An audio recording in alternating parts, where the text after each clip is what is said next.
From Social Prosperity Partners, this is Community Catalysts. You are never off duty when you're a local elected official. If you're going to do it right, you're going to be there 24/7 because that's when people need you. Welcome to Community Catalysts. I'm your host, Matt Lehrman. This podcast is for everyone engaged in the complex work of local leadership. Each conversation is a chance to learn from leaders who come to this work via many different paths and from the hard-won experiences they carry, the good, the bad, and the ugly. Whether you serve in local government or simply care about how your community moves forward, these conversations offer insights and inspiration to lead with integrity, foster togetherness, and engage people in ways that matter. Today's episode is part of a monthly series sponsored by RELI, the Regional Elected Leaders Initiative at the George Mason University Schar School of Policy and Government. RELI connects regional leaders across Northern Virginia to help them tackle complex challenges together, and through this sponsorship, is delighted to share those insights with local leaders everywhere.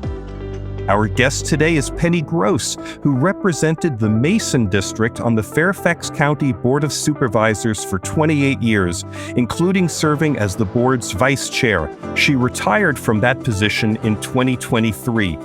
She spent nearly 2 decades working as a staffer on both the Senate and House sides of the U.S. Congress before going on to serve nearly 3 decades in elected local leadership.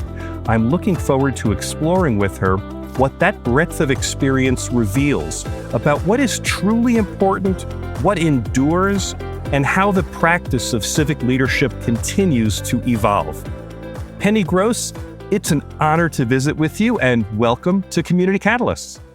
Thank you, Matt. I'm looking forward to our conversation. I'm really thrilled to be able to spend some time talking to you. Penny, I want to go way back. I want to say before your years on Capitol Hill, which as I am counting started in the mid-1960s, and long before your service to Fairfax County, I want to start with what first drew you to public service? Was there an experience or a moment or some place where you began to feel that this was the work that you wanted to be part of over your entire career? You know, Matt, I've been so fortunate in my life. I just seem to be in the right place at the right time quite often.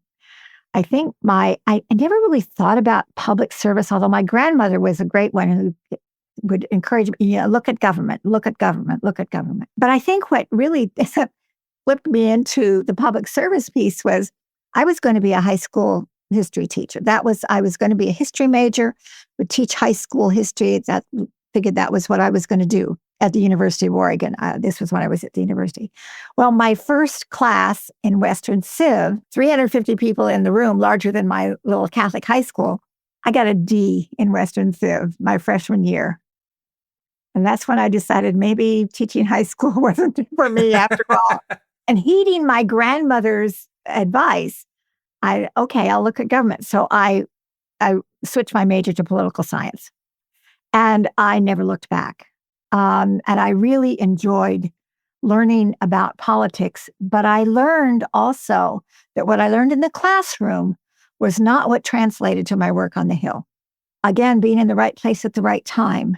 I came to Washington to find a job. I couldn't find a job after about 3 weeks. My mother told me, I called my mother, I said, I'm coming home. And she said, go see Senator Wayne Morse of Oregon. And I said, oh my God, I can't do that. He's an international figure, but he was our senator and he lived in my hometown. She said, go see him. He likes to hire people from Oregon. So I called his office, made an appointment to see his chief of staff. They asked me to start that afternoon. Somebody was leaving.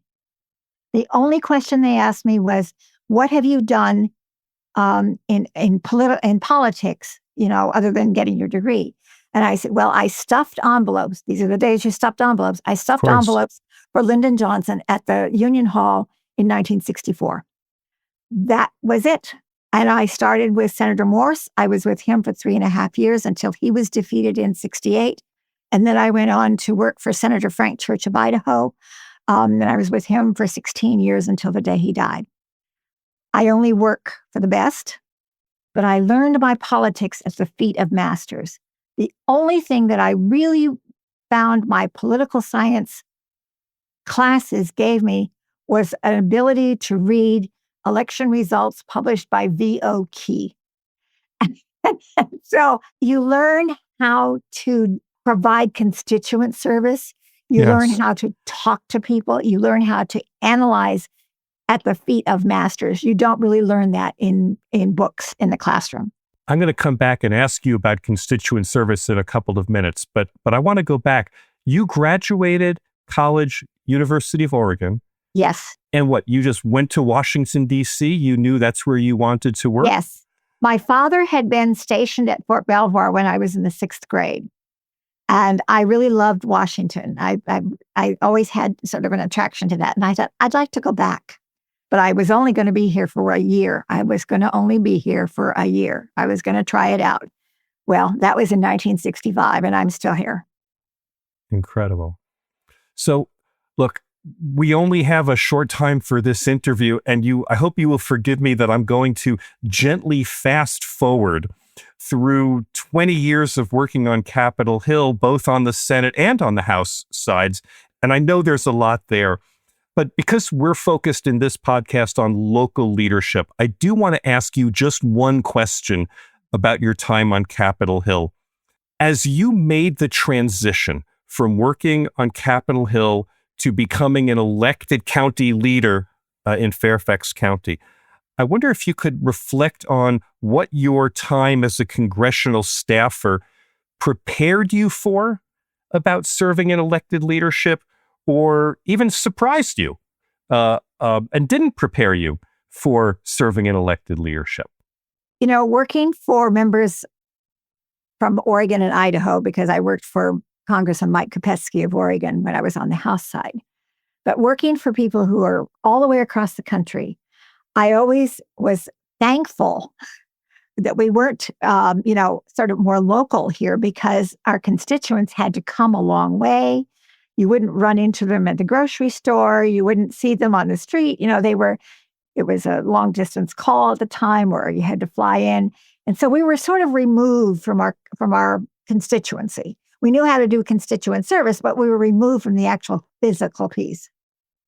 Well, when you get elected at the local level, you live right in the middle of your constituency. There is no getting away from it. So whether you're at the grocery store, where people would stop me and say, I never thought I'd see you in a place like this. I'm just me. I had to go to the grocery store for my family. They thought I had staff to do it. Oops, that's not allowed. Or, times I was in a dentist, twice when I was in a dentist chair, people would stop me and try to talk to me. And I'm, got my mouth open with Novocaine, and they're trying to talk to me about a local issue. So you are everywhere. And every time somebody would say, well, can I talk to you? Or are you off duty? You are never off duty when you're a local elected official. If you're going to do it right, you're going to be there 24/7, because that's when people need you.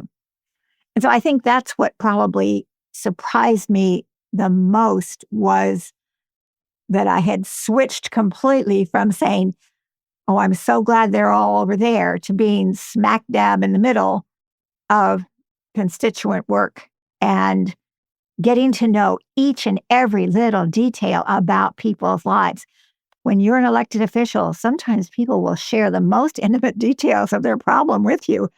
And, it's like, I really didn't need to know that, but you need to also know how to keep it confidential and work and try to figure out what really you can do to help, because there's a lot of things you can't do at the local level, but you can commiserate, you can be a shoulder, you can be an ear, you can be, people want somebody to listen to them.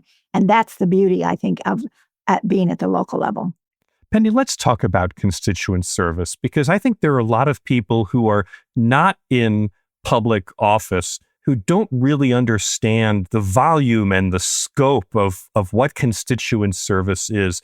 I imagine that the issues are different when you're working on Capitol Hill versus when you're working at the county, when you're elected to lead in the county. But can you help us understand, for someone who doesn't really get it, what is the substance of constituent service, and what's the context? I imagine you're dealing with people who don't just have problems, they got emotions and they got overwhelm and they got all kinds of things going on with this. I always like to explain to people when I was in local government, the difference is constituent service is the same, regardless of whether you're at the local level, or the state level, or the federal level. The issues are different. At the local level, I don't declare war and I can't help you with your Social Security. But if you've got the everyday aggravations of life, there's a pothole, the garbage didn't get picked up, the street light is out, there are dogs barking next door, people are parking across my driveway, all those kinds of things. That's where the local, in my case, supervisor, can be helpful. And in my 28 years, I think we set the bar pretty high, because we didn't just tell somebody, oh, call this number. We said, you don't have to face the bureaucracy alone. Let us work on it. If we don't know the answer, we'll find the answer. Most of the time, we were able to get an answer. Constituents may not have liked the answer, but that was the answer. Sometimes the answer is no, and sometimes the answer is we're going to have to do it a different way. But it's not something where you just say, I can't help you, go away. There were times when I would have to refer somebody to the congressional level if it was absolutely a federal issue. Even the post office, they were having difficulty with the post office. They wanted to call me. No, that's not part of my portfolio. And you have to spend some time. Yes, people will cry. Sometimes they'll get a little angry. I only had to ask people to leave my office twice in 28 years because of their behavior. But the other thing that is layered on top of what I've seen in my 60 years in elective politics is we have much broader diversity now. Our diversity in Fairfax County is broader now than it was when I started and when I first got elected in 1995. So we've got culture, language, faith, approach to politics. We're international here. And I remember one time being at a meeting where people wanted to get something done in the Seven Corners area. And one woman who was a Latina preacher or pastor, well, there just isn't political will. There just isn't political will. And I'm thinking, I've been sweating blood to get this done, and she's accusing me of not having any political will. So I had to sort of stop, and I didn't understand why she was attacking what I was feeling, that I was being attacked. In her mind, political will, where she grew up, you go to whoever the El Jefe is in the village, and they get it done just by sheer dint of power. Well, we don't do that here. We have to work on a process to get things done. And so she was interpreting the fact that we hadn't gotten things done as fast as she wanted was a lack of political will. No, it was perhaps a lack of understanding of what might be okay in Central America that wasn't going to be okay in Fairfax County. It was a lesson to me also, because I hadn't thought of it in that regard. So you do have to think about and learn about the life experiences of your constituents. And it could be, I've lost track of the number of times people would call me for something. And one guy called him, well, we don't do it like that in Connecticut. And I said, no, you're in Fairfax County now. You're not in Connecticut. You have to remind people that there are different legal structures that support localities. And so here we're a board of supervisors. We're in a Dillon rule state, so we don't have the only authorities we have are those that are specifically granted by the General Assembly. Maryland, across the county, or across the Potomac, is a home rule state. So the only authorities that the localities don't have are the ones that are specifically restricted by their state legislature. So this is a huge difference between Dillon rule state and home rule states. And then you layer on top of that the sort of traditions that you may have within a community. It's fascinating, but you're learning something every single day. And you have to use what you learn. And I remember often saying in meetings, well, why don't we take a look at it from this angle? Or, I was in a meeting and I heard about this.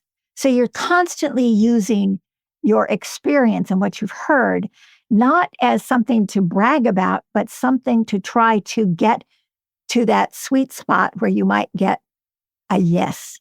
Penny, I want to go a little bit deeper into this because as I'm listening to you describe it, it sounds like what you're saying is that constituent work is the front door to the governing process for so many residents in a community, which is funny because a lot of people would say that, no, the election process is the front door. That's where, and if you want a window, you send an email or you write a letter to your county supervisor or your representative. What you're describing is constituent services actually meeting people one-on-one where they are with the things that they think are important and trying to figure out how to help them accomplish that. You are interpreting it absolutely correctly. That's my approach. That may not be everybody's approach, but that's my approach. And I think that's one of the reasons I was successful for so many elections. People think of their local elected official as being, well, they, establish the tax rate and they're always doing policy. That's what we do. In Fairfax County, the board meets on Tuesdays. So we'll either have a board meeting or there would be every other meeting would be a work sessions with committees. So Tuesdays, you're a member of the Board of Supervisors. You're doing the policy work that it was required for good governance. The other 6 days of the week, pretty much doing constituent service. Not so much the policy, but doing constituent service and explaining sometimes to people what the process is, because lots of times constituents do not understand. They only see this much, whatever might affect them. I'm thinking especially of garbage pickup. Well, during COVID especially, we got lots of calls about garbage pickup, but garbage wasn't picked up. Well, it only takes them 5 seconds to pick up our garbage. Well, I had to explain to them the process when the truck leaves the county facility to start its route, and then what happens each time they have to stop, and then going to take it to the landfill and so forth. It's an entire process. It's not just one little step, but most people only see that one little step. And so a lot of what we try to do, at least what I try to do, is educate people about the county processes, how the county works, because so often people just think whatever they read in the newspaper or whatever they saw in a movie, that's the way it was, that everything is corrupt, that nobody cares, that everybody's just looking for, the next step up. And it's like, well, that's certainly not the way I worked. There may be some, but not the way I worked. I'm reminded of the famous line from Tip O'Neill that all politics is local. Yes, absolutely. What you're saying is not only is it local, but it's in service to individuals. But I just have to ask you, was it ever just exhausting to be the recipient of what must have been a nonstop barrage of complaints and questions and demands, all from people who feel completely legitimate and self-righteous about the thing that they're asking for? It can be exhausting. You have to be able to separate the personal you from the political you. You have to develop a thick skin and let things roll off your back. You cannot respond to every little thing. Now, when I started in public service, we didn't have cell phones. I mean, everything was done on electric typewriter. When we got electric typewriters, we thought we died and gone to heaven, There were no fax machines. They came in later and stuff. Today, and when I first started in county service, almost everything was either by phone or by letter. This was 1996. We didn't have all the things we have today. Now, almost everything is done by email. But one of the things I always like to do was if somebody had a difficult question, rather than trying to explain an email, pick up the phone and call them. Call and so that you can chat.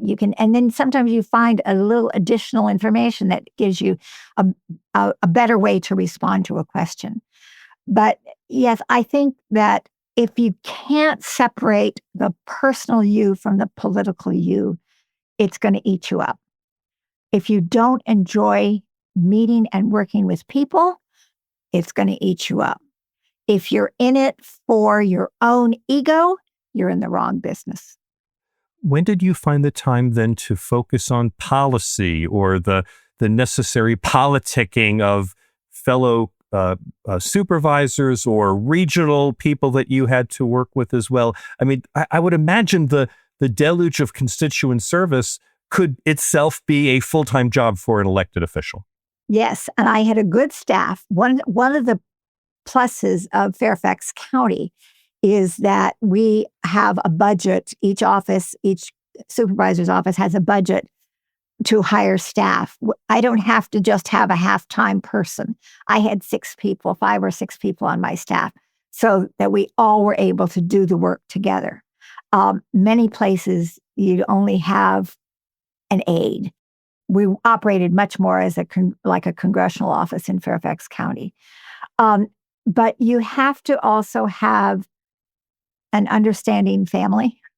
My husband was also, we met, Senator Morse introduced us, and so politics brought us together, and politics was part of our life. He also worked on the Hill. I've never really been able to understand how someone with young children can be a member of the Board of Supervisors. Now, today we have several members who do have young children. When I was on the board, almost nobody had young children, because that's really where it's going to be extremely difficult to do what the job requires and also give your family the kind of time you need. My husband was very understanding. There were many nights he had dinner alone, but you figure out what you can do and what you can't do. You don't have to accept every invitation, although it's a good thing if you can accept most of them or the ones in your district. You find your niche and you stick to some of your special, especially the committee assignments that you may have if you're chair of a committee. So when you get elected, you may think, well, I'm going to be doing this, this, and this. And then you find out that the subject matter that you're interested in is this, this, and this, instead of this, this, and this. And so I thought I would do a lot more human services than environment. But I really got into an environment path and personnel. And those were the things that I really, really focused on. But I think it was Tom Davis, former Congressman Tom Davis, who preceded me, was also a Mason District Supervisor years ago. At the Board of Supervisors, you have to be a generalist. You have to have, this much, a mile wide of information, but only an inch deep of really understanding it. So if you can drill down on a few things, but most of it's going to be a little more surface because other members of your board and of the county staff will have the expertise that you need to draw on to make policy, to finally decide on what the policy should be. Penny, I just want to reflect back. You loved doing constituent service work, didn't you? I loved doing all of politics. I really did. But I found that one of the benefits of being in office, especially at the local level, is I got to meet people that I never would have met otherwise. I had 120,000 constituents in Mason District, and I considered them all family. And, you can live your life, going down a particular road and have friends here and there. But in elective office, you have acquaintances and friends that are very broad, very broad. And I just found that to be so interesting all the time. if you can become a student of people and of personalities. And you talk about exhausting. I usually went to events myself. I never needed to be handled. I I told my staff, you stay in the office, handle the constituent work that comes in during the office time. I'll go and do this myself. Occasionally, I would take a staff member with me, usually to take a photograph or something. But I would sometimes say, if I give you the high sign, get me out of there. Because I knew that there might be an opportunity to just have somebody bend my ear for a long time. And that was one of the things my husband always said when we go to things together. He said, you're always the last to leave. Well, it's because people always wanted to talk to me. Penny, one of the things I'm struck by in this conversation is that when I go out and speak and I visit with local leaders, I often hold my hands up in kind of a vertical way. And I say, it's really easy in local government to think that, we're the local government. I'm holding my hand with my fingers face down, and that we're going to go and we're going to do outreach and we're going to talk to people. That's my fingers on the other hand facing up. I said, but, real community leadership isn't a vertical orientation. It's a horizontal. That's exactly right. And it's not just about the constituent to the leader. It's also about getting the constituencies to feel connected, respected, and heard with each other. And I understand that just a couple of years into your board service, you created an initiative to bring people together. I'd like to know, first off, what prompted that? And I want you to tell everyone what that initiative was, because I gather it lasted a long time. You're talking about what became Kaleidoscope, which lasted from about 1998 to just about 2020. We had to sort of end it when COVID started. I was troubled by constituents in public meetings, when my town hall meetings and so forth, would stand up and talk about those people. That's those people. And they were talking about their neighbors in their neighborhood. Maybe somebody who lived next door or across the street, but they were always those people.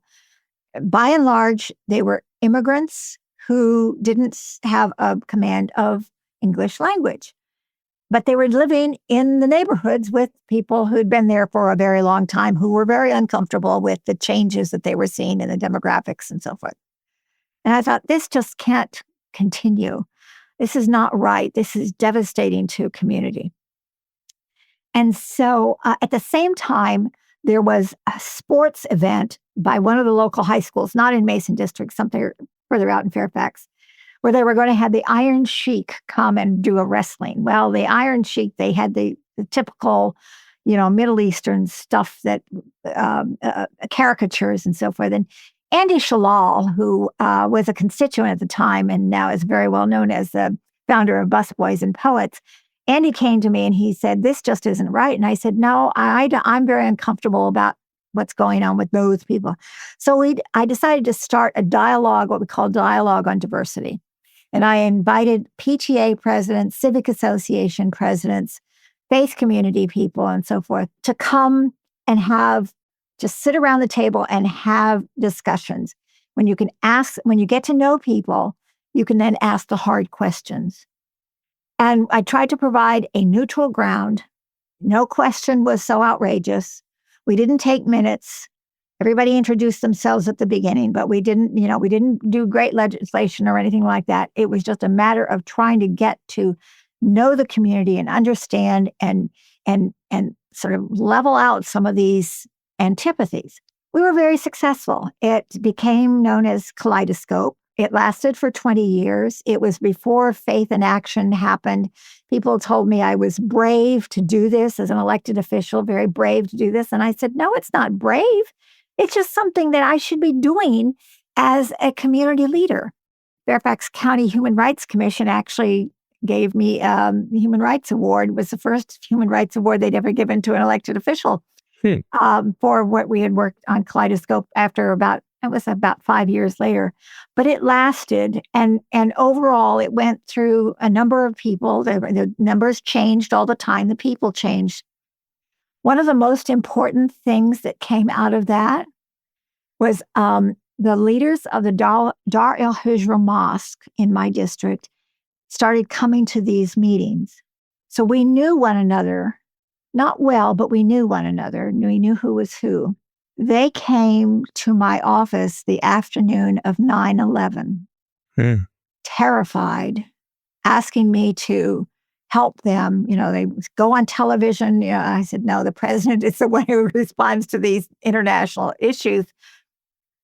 But the beauty of that afternoon was that we were able to spend our energy on giving some solace and some advice and some just general collaborating on such terrible feelings without spending our time and energies going out. Who are you and who are you and who are you?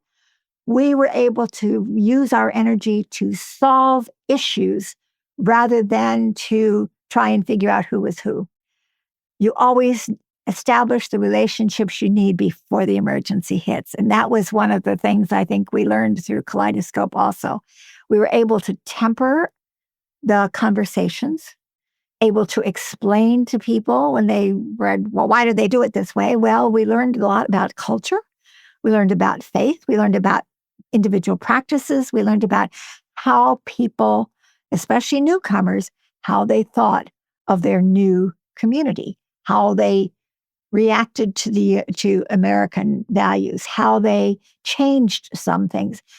This was all part of what we did at Kaleidoscope. And if there's nothing else that I've done in my time in office, that is probably what I'm most proud of, is bringing the community together, neutral ground where we could just get it off our chest, but also take something out of the room. One of the things I'm always concerned about is that when you're in a conversation, whether you're in church with a sermon or you're wherever you are, you go, oh, this is great. This is great. You walk out of the room and you leave it all in the room.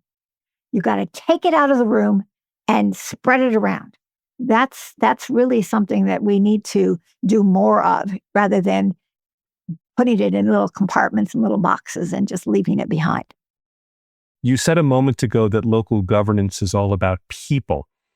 But it occurs to me as I'm listening to you that people is the plural.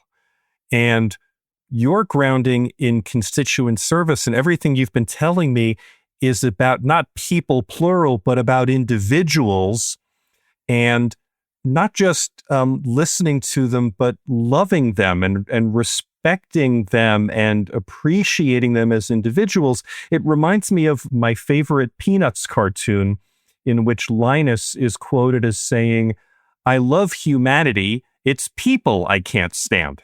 And it just occurs to me that you look at local governance as a way of serving individuals. And when you do it long enough and often enough and well enough, it has the effect of serving people, but it's really done on a one-by-one basis, isn't it?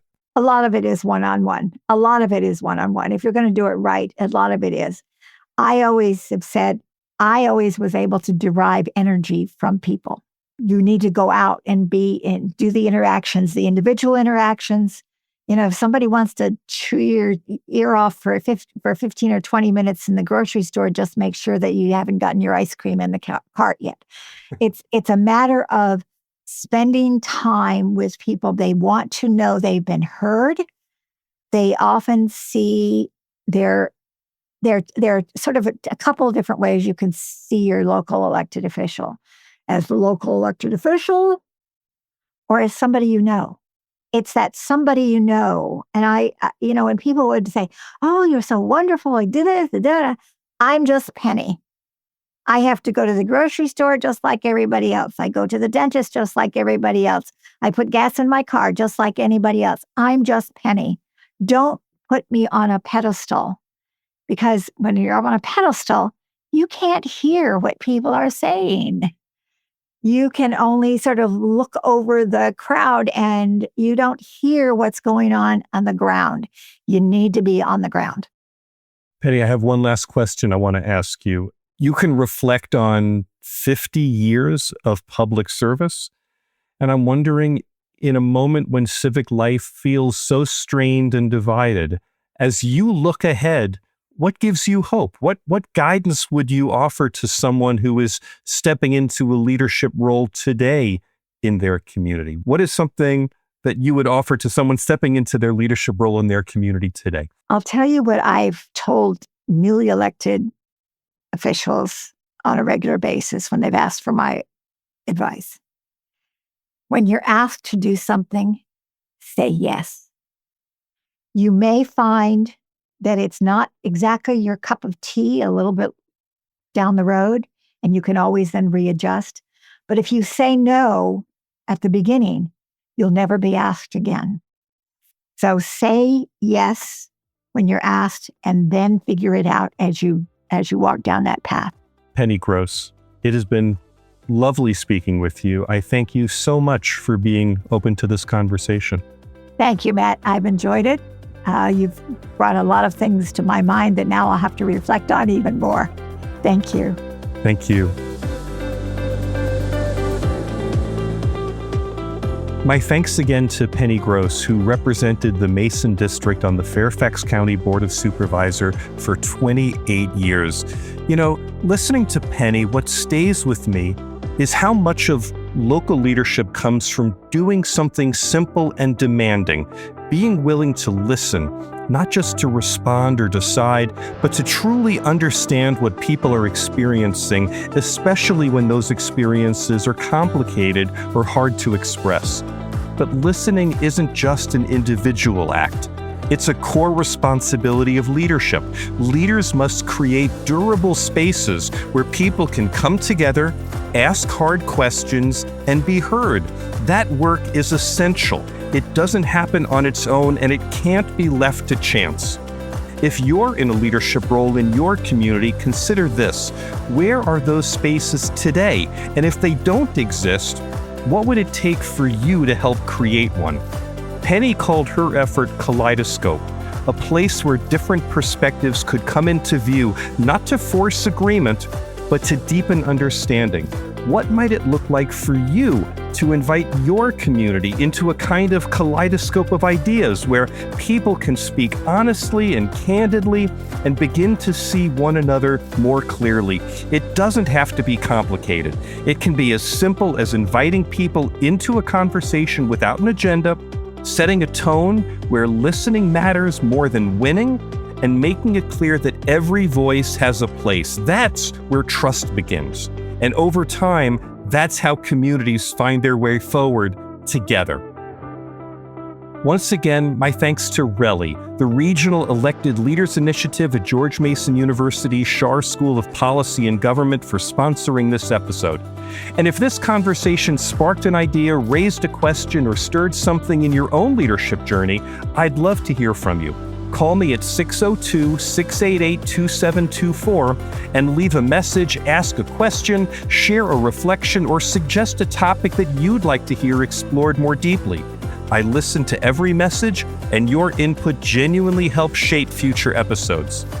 If you'd be open to sharing some of the hard-earned lessons from your own leadership journey, I invite you to apply to be a guest. You'll find a podcast guest link in the show notes. Your story may help another leader see their own work more clearly as they serve their community. And if you value meaningful civic conversation, I invite you to subscribe to my Substack column, Democracy Runs on Dialogue. You'll find the link in the show notes, and I welcome you into that community. Community Catalysts is edited by Nick, Living the Dream Tantillo. I'm Matt Lehrman of Social Prosperity Partners. Thanks for listening. We'll be back soon with another Community Catalyst.